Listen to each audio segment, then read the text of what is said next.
Welcome into Mavericks Today by Chat Sports. I'm Jeffrey Cooperstein, coming at you here on a Friday afternoon in Dallas, Texas. And on today's show, we are going to talk about the possibility of the Mavericks signing D'Angelo Russell after he gets bought out from the Brooklyn Nets. Now, obviously, Russell started this season with the Los Angeles Lakers and was involved in the Dorian Finney-Smith trade that sent Dorian Finney-Smith and Shake Milton to the Lakers. Returning to the Nets was D'Angelo Russell and 3 second-round picks, and it sounds like, by all accounts, that D'Angelo Russell is likely going to be bought out by the Nets in or at or around the 2025 NBA trade deadline. And when he does that, he'll become a free agent, free to sign with any team. And there's been some talk about the Mavs' lack of depth at guard, especially with Luka Doncic out.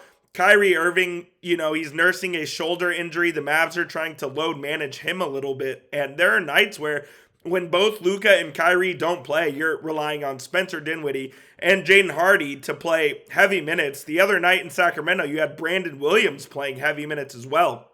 So do the Mavs need to add some depth at point guard? So let's just go through the options here. You obviously have Luka, who's going to be out probably until the All-Star break. You have Kyrie Irving. You have Spencer Dinwiddie, who is hit or miss on any given night. And then you have Dante Exum, whose timeline we're not exactly sure of. Now, we were supposed to hear something right around the turn of the year, which is now, on Dante Exum's injury to see if he's going to return anytime soon or not.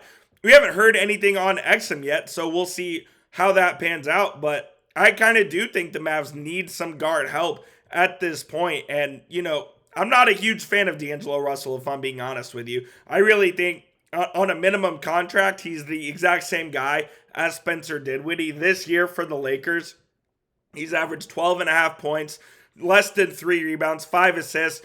Not very efficient, just 42.1% from the field, 32.6% from 3. So I don't know if he provides as much as Spencer Dinwiddie does, given all are the same. And if D'Angelo Russell's contract is what it was when he was with the Lakers, I would probably take Dinwiddie at the minimum over paying D'Angelo Russell $17 million or whatever it was. Now, D'Lo on the minimum's a different story, and I would definitely consider it. Just because I don't think Jaden Hardy is anywhere ready to play. The Mavs did sign him to that 3-year, $18 million extension, and he doesn't look like he's taken that next step that the Mavs really have needed him to take.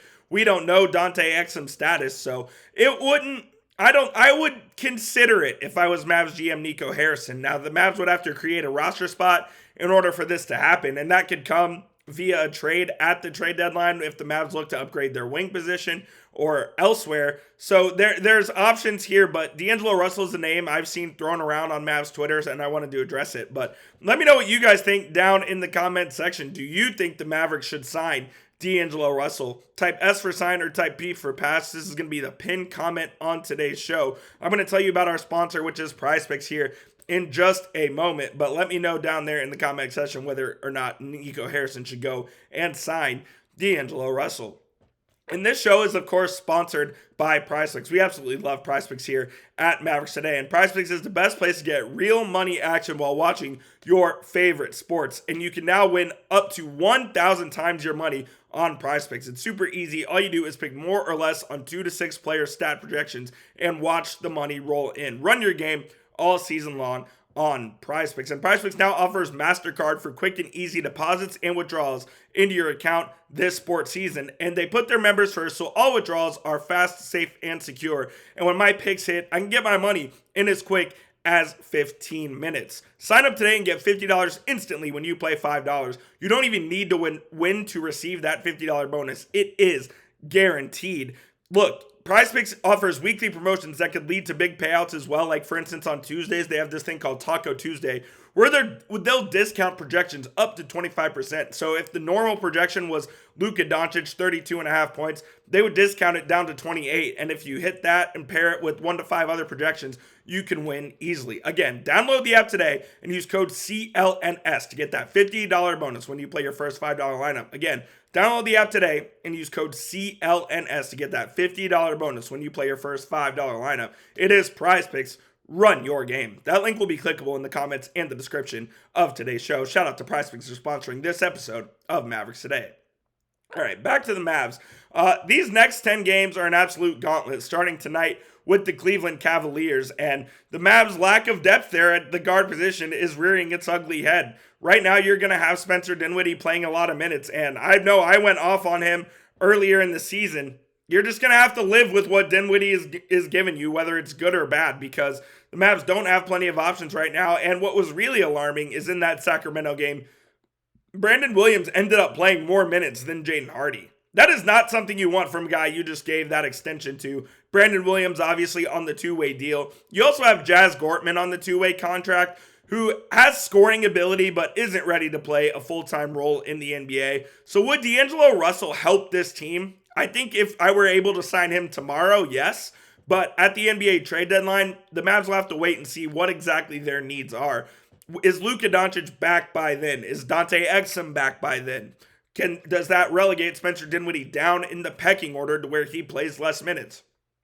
All of those are going to be questions that Nico Harrison is simply going to have to answer around that time. But right now, I think the Mavs need to stick with what they have.